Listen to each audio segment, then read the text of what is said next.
마가복음 14장 66절에서 72절까지의 말씀입니다. 우리 한 절씩 교독하시고 우리 72절은 함께 읽도록 하겠습니다.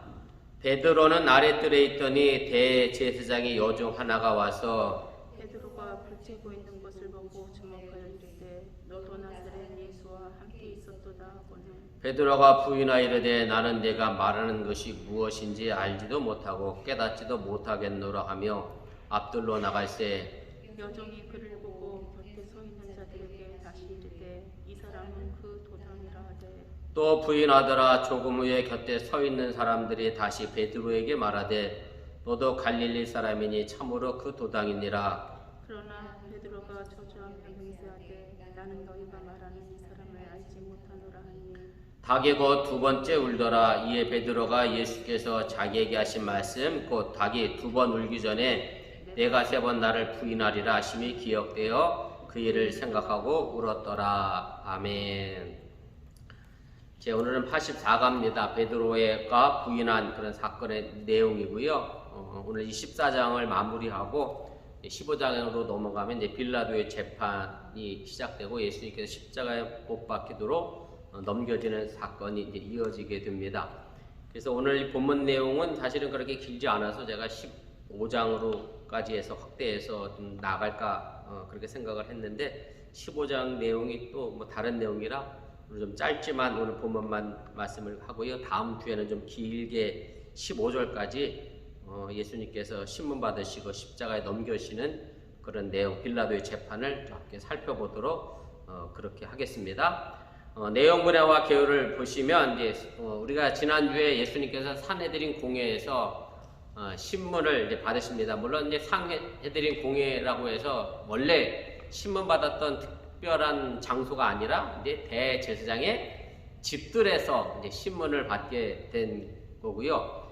그리고 오늘 이어지는 이제 베드로가 예수를 모른다라고 하는 이 부인한 사건은 어찌 보면 별개의 사건으로 보기는 좀 어렵습니다. 같은 시간대에 일어난 사건으로 이해하시면 될 것 같고 예수님께서 대제사장의 집에서 안뜰에서 쉽게 말하면 신문을 받으신 거고 그 시각에 베드로는 이제 바깥뜰에 있어서 예수님 부인한 사건이고 그래서 이 두 사건의 이야기는 서로 연결되어진 그런 사건인데요.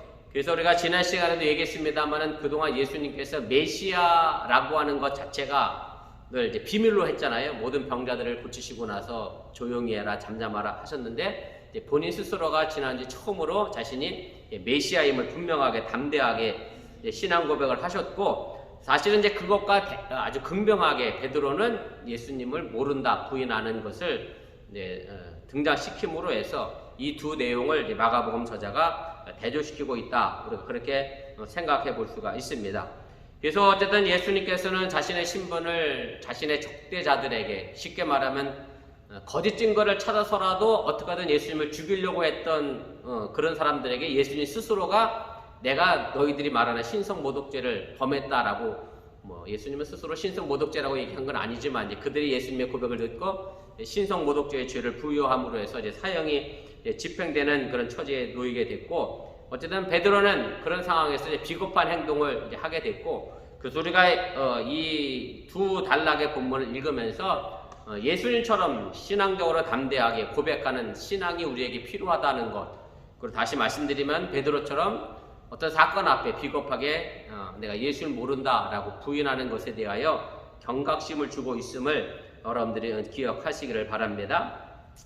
내용분하게 우리 3번 보도록 하겠습니다. 그래서 공간복음서 모두가 다 이제 베드로의 이 부인 사건을 동일하게 거의 비슷하게 보고를 하고 있고요. 근데 요한복음만은 이제 공간복음서에서 이제 제외되죠. 사복음서라고 하긴 합니다만은 약간 독특한 배열을 취하게 되는데 제가 그 아랫단에 각주로 달아드렸는데 보시면 되겠습니다. 그래서 요한복음에는 이렇게 나눠져 있어요. 먼저 베드로가 예수님을 첫 번째 부인한 사건이 한 단락이 먼저 등장하고 그 다음에 다음 단락이 이제 예수님께서 대제사장의 집에서 신문 받으시는 내용이 등장하고 그 다음이 이제 두 번째, 세 번째 베드로가 부인하는 그런 장면으로 되어 있습니다. 그래서 어찌 보면 요한복음의 이 배열이 현실적으로도 반영한 것이 아닌가라는 생각도 할 수 있는 게, 왜냐하면 예수님 신분 받는 것과 이 사건은 안과 밖각이라고 하는 시대 장소만 다르지 동시대에 이루어져 있는 사건이기 때문에 아마 요한복음이 더 현실감 있게 아마 대여를 한 것이 아닌가, 우리가 그렇게 좀 생각해 볼 수도 있을 것 같습니다.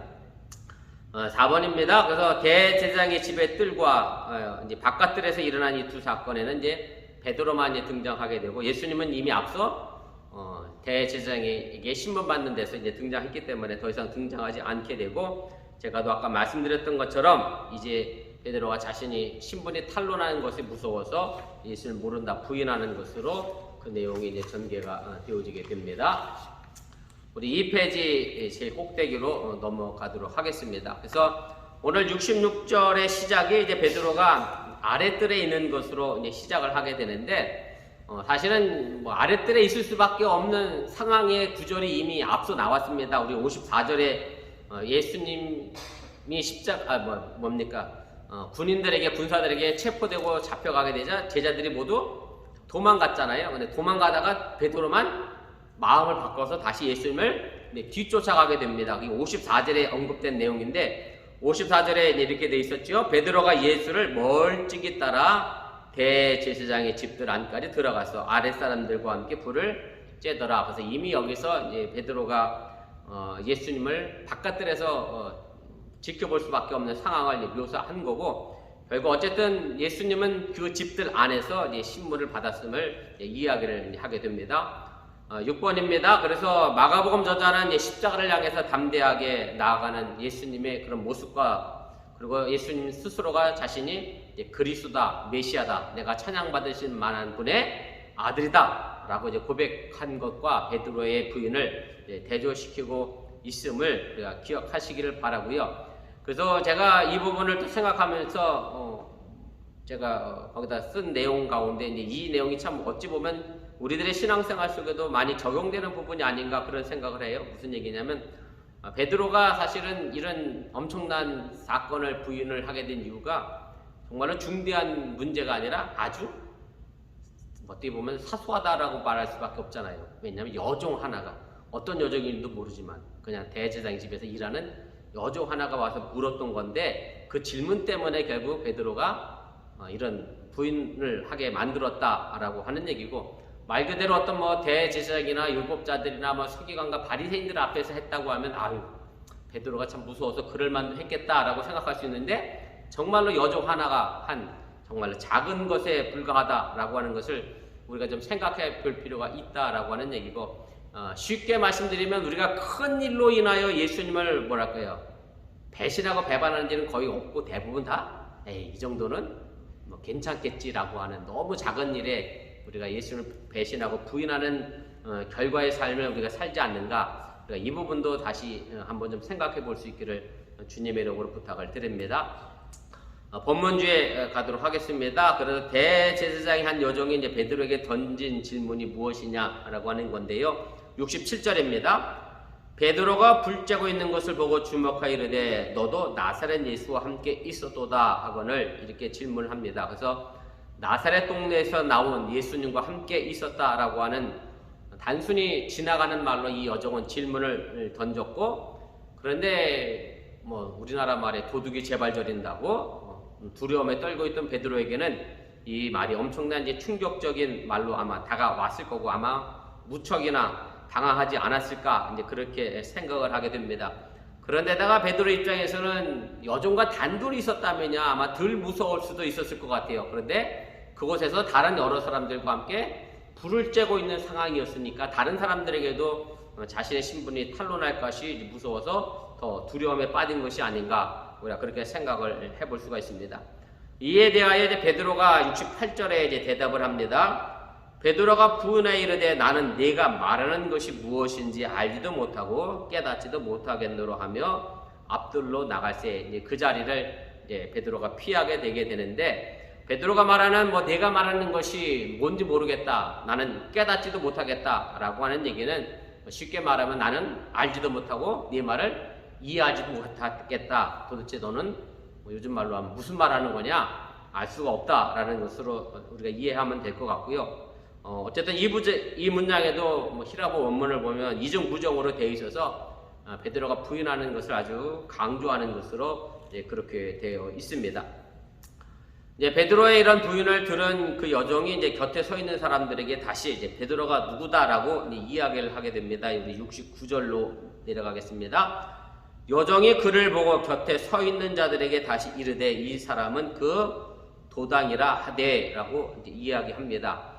그래서 이번에는 이 여종이 더 이상 이제 베드로에게 말하지 않았습니다. 그 주위에 있던 사람들에게 이제 베드로가 그 도당이었다라고 이제 알려주게 되고요. 도당이라고 하는 그 자체가 뭐 불선한 사람들이 떼어를 지어 이룬 무리를 도당이라고 이제 표현합니다. 아무튼 예수님과 함께 모였던 사람들이 모두가 다 이제 불순하다라고 하는 의미로 이 여종을 이야기를 했고, 뭐 다시 이 말은 예수님과 이 사람이 분명하게 한패다라고 확실하게 이제 폭로하게 된 것이고요. 그래서 이 말을 들은 이제 베드로는 더더욱 이제 겁에 질릴 수밖에 없었게 되는데, 왜냐하면 이 마태복음서에는 이제 베드로가 이것을 가지고 이제 두 번째 부인할 때 맹세까지 했다라고 이제 쓰여져 있습니다. 오늘 여기에는 그 맹세라는 단어가 들어있지 않습니다만은 마태복음 26장 72절이죠. 제가 각주 하단에 달아드렸는데 보시길 바랍니다. 베드로가 맹세하고 또 부인하여 이르되 나는 그 사람을 알지 못하노라 하더라. 그래서 마태복음에서는 두 번째 부인에도 베드로가 맹세라고 하는 단어를 이제 사용을 했습니다. 그래서 맹세라고 하는 단어가 뭐 제가 4번에도 다시 한번 설명하겠습니다만 그냥 맹세하라는 게 아니라 이때 당시 맹세는 늘 누구에게 하는 맹세냐면 하나님과 하는 맹세거든요. 그래서 그 맹세가 결코 약한 맹세가 아니라 아주 중요한 맹세였음을 우리가 다시 한번 좀 생각을 해보게 됩니다. 우리가 4번입니다. 세 번째 베드로의 신분에 이 일을 제기한 사람들은 누구였으며 베드로 어떻게 이를 부인했습니까? 70절입니다. 또 부인하더라. 조금 후에 곁에 서 있는 사람들이 다시 베드로에게 말하되 너도 갈릴리 사람이니 참으로 그 도당이니라 이렇게 얘기하게 됩니다.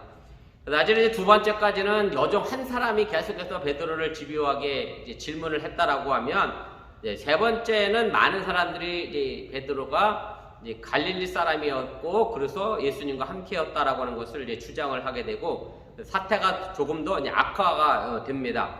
근데 사실은 여종의 증인은 이제 무시할 수가 있는 증인입니다. 지난 시간에도 유대교의 재판법에 관한 얘기 잠깐 언급을 했습니다만 유대인들은 꼭 몇 명 이상이 증언을 해야 되죠.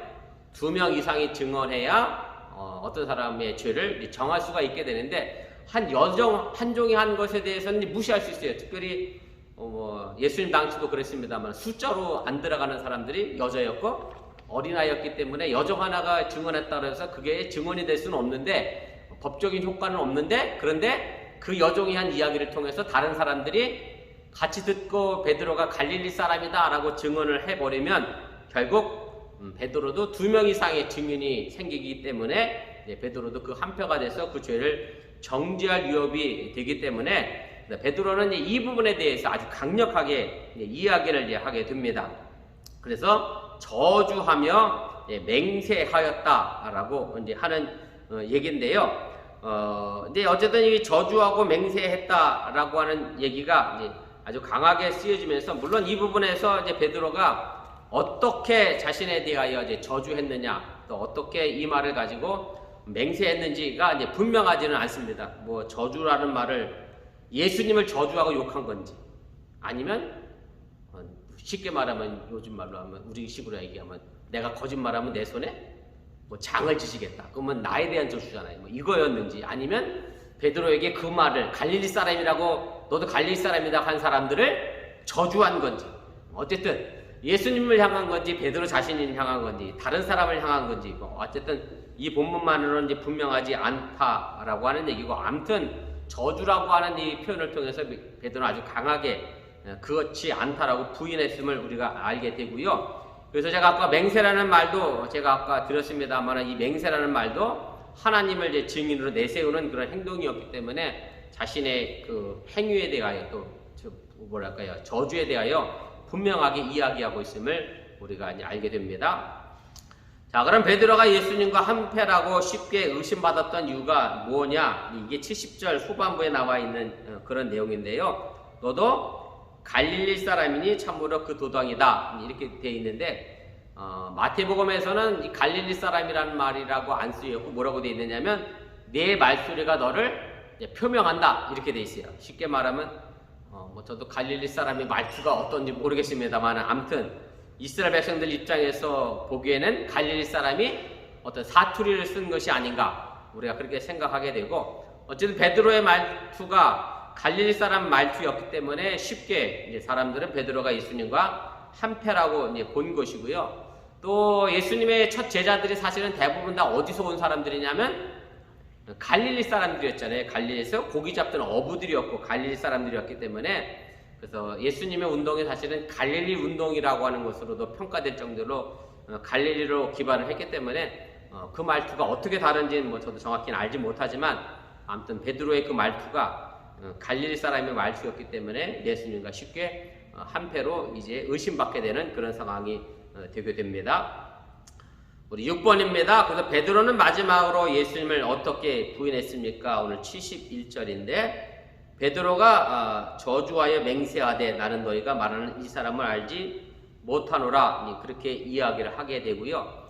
사실은 내가 이 사람을 알지 못한다 라고 하는 말은 나와는 전혀 이제 상관이 없는 사람이다 라는 표현으로 우리가 이해하시면 틀리지 않고요. 그래서 이 표현은 이제 그때 당시 어떤 뭐랄까요 단체에서 출교를 당하거나 어떤 사람과의 관계를 끊을 때 나는 이 사람을 알지 못한다라는 표현으로 사용됐던 그런 표현입니다. 그래서 당시의 유대인 납빈들도 어떤 사람을 파문할 때 이 문장을 썼고 특별히 오늘 베드로가 뭐라고 표현했느냐면 너희가 말하는 이 사람을 일어났어요. 예수도 아니고 이 사람이라는 말로 썼기 때문에 아무튼 자신이 예수님과는 전혀 아무런 관계가 없는 사람임을 이제 강조한 것으로 우리가 좀 생각을 해 볼 수가 있습니다.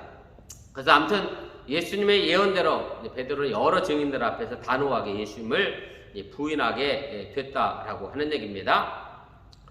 7번입니다. 베드로는 언제 자신의 큰 잘못을 이제 깨닫게 되었습니까? 오늘 72절입니다. 닭이 곧 두 번째 울더라. 이에 베드로가 예수께서 자기에게 하신 말씀 곧 닭이 두 번 울기 전에 내가 세 번 나를 부인하리라 하심이 기억되어 그 일을 생각하고 울었더라 이렇게 말씀합니다. 그래서 베드로가 두려운 가운데 예수를 부인하고 이제 황망이 돌아섰을 때에 그때 바로 닭의 두 번째 울음소리가 들리게 됐고 바로 그때 예수님께서 말씀하셨던 음성이 이제 떠오르게 되지요. 닭이 두 번 울기 전에 내가 나를 세 번 부인할 거다라고 하는 이제 음성을 듣게 돼서 이제 그것이 기억나고 자책하고 부끄러움과 후회의 눈물을 흘리게 된다라고 하는 얘기입니다. 사실은 오늘 여기에 닭 소리가 울렸다라고 하는 이 말의 의미도 뭐 제가 자주 드리는 말씀이지만 사실은 하나님의 음성이라고 하는 것 또 예수님의 음성이라고 하는 것이 꼭 물론 우리가 기도 중에도 얼마든지 들을 수 있습니다만은 그러나 내가 일상적인 삶의 속에서 어떤 사람의 말을 통해서도 혹은 베드로처럼 닭 울음소리라도 또 어떤 사건을 보고서라도 우리는 하나님 말씀을 깨달을 수 있다라고 하는 것을 꼭 기억하시고 우리가 그렇게 되려고 하면 우리들의 마음과 생각이 늘 하나님께로 열려져 있을 때 우리가 이런 음성이 들려지게 된다라고 하는 것을 기억하시기를 바라고요. 여러분들이 어떤 상황에서든지 간에 어떤 형편에 있든지 간에 하나님의 말씀을 듣고 내 자신의 삶을 돌이키고 또 오늘 베드로처럼 우리가 회개하는 눈물을 흘릴 줄 아는 그리고 바른 길을 또한 걸어갈 줄 아는 그런 신앙인이 될 수 있기를 주님의 이름으로 부탁을 드립니다. 누가복음 22장 61절에서는 예수님께서 베드로를 그때 마침 돌아보셨다. 어쨌든 뭐 그런 제자의 모습을 보셨다라고 또 되어 있고 마태복음도 마찬가지고요. 어쨌든 누가복음이나 마태복음은 마가복음보다는 조금 더 강도가 깊게 강조를 하고 있고 심히 통곡했다. 밖에 나가서 심히 통곡한 것으로 베드로가 자신의 잘못을 돌이키고 뉘우치는 것으로 표현을 해주고 있습니다. 사실 우리가 이 부분이 참 중요하죠. 우리 2번, 3번의 내용이 결국 우리들의 마지막 신앙생활에 있었던 8번의 내용을 제가 적용시키고자 이 부분을 또 제가 다시 한번 설명을 드렸습니다. 그래서 사실 우리가 신앙생활하면서 베드로와 같은 상황을 우리가 안 만날 수는 없죠. 뭐 완벽하게 예수님이지 않는 이상 우린 베드로와 같은 실수를 할 수밖에 없는데 만약 그렇게 했을 때 그럼 우리는 과연 어떤 행동을 취하여야겠느냐라고 생각한다고 하면 오늘 바로 베드로와 같은 자세가 우리에게 필요하다라고 하는 것을 여러분들이 꼭 기억하시기를 바랍니다. 사실 신앙생활하면서 베드로처럼 이렇게 말하는 사람들 참 문제가 있긴 해요. 호언장담하는 사람들이 가끔 있긴 해요. 베드로처럼 죽어도 그렇게는 안 합니다 라고 하는 사람들을 어찌 보면 더 못 믿는 세상이 된 것이 좀 안타깝긴 합니다만은 우리가 어쨌든 호언장담하는 태도는 좀 버릴 필요가 있고요. 그래서 사실 호언장담하지 않는다 그러니까 나는 뭐 예수님을 그럼 버릴 수도 있고요. 뭐 이런 식의 우유부단하다고 하는 말의 의미가 아니라 내 신앙에 대하여 내 스스로가 그렇게 자만하고 교만해서는 안 된다라고 하는 얘기고, 그렇기 때문에 매 순간순간마다 내가 베드로처럼 언제든지 부인할 수 있다라는 생각을 가지고 깨어있어 기도하면 우리는 결국 호언장담하지 않아도 베드로처럼 부인하지 않게 된다라고 하는 사실을 여러분들이 꼭 기억하시기를 바랍니다.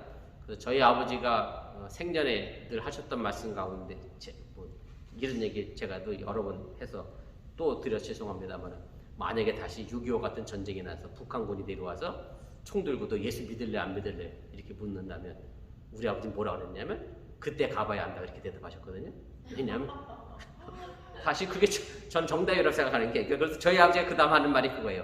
지금은 내가 성령 충만해서 죽어도 총 들어와도 안 죽을 것 같다 얘기할 것 같지만 막상 그때 내가 성령이 충만하지 않으면 나도 목사지만 얼마든지 예수를 모른다 부인할 수 있기 때문에 그때 가봐야 한다 늘 그렇게 말씀하셨는데, 사실 베드로의 호언장담하는 태도보다는 그때 가봐야 한다라고 하면서 스스로 내 자신을 깨어있어 기도하게 만드는 것이 우리에게 더 필요하다라고 하는 것을 여러분들이 잊지 마시고, 참 우리들의 사람이라는 것이 나약하고 어떻게 보면 또 아주 이기적인 심성이 자리잡고 있어서 우리가 언제 어떤 선택을 하게 될지 참 알 수 없는 것이 우리들의 삶의 모습이기 때문에 더 그렇습니다. 그래서 문제는 이번이죠. 우리는 예수님의 말씀대로 항상 깨어 있어야 하겠지만 실수로 예수를 부인했다 생각되면 베드로처럼 즉시 뉘우치며 회개하고 통회해야 한다라고 하는 얘기고, 마침 어저께 저희 부부 가정예배 시간에도 읽었던 본문 내용이 여기는 아니고요. 다윗이 밧세바를 취하고 나서 나단 선지자의 책망을 듣고 회개하는 장면을 어저께 읽었는데, 아무튼 다윗도 사실은 굉장한 사람이라고 저는 생각하는 게, 나단 선지자 그렇게 얘기하면 자신의 범죄를 감추려고 나단 선지자도 죽일 수 있는 권력을 가진 사람이었는데도 불구하고 무릎 꿇고 회개하는 그런 모습을 보였는데, 아무튼 우리가 어떤 잘못할 수 있습니다. 그러나 그 잘못을 내가 솔직하게 인정하고 시인하고 무릎 꿇고 회개하는 것이 중요함을 여러분들이 잊지 마시고 늘 깨어있어 기도함으로 베드로와 같은 실수를 범하지 않기를 바라고, 행여 범했다 할지라도 돌이켜 회개할 수 있기를 바라고, 가룟 유다처럼 그런 어리석은 선택을 하지 않기를 또한 주님의 이름으로 간절히 부탁을 드립니다.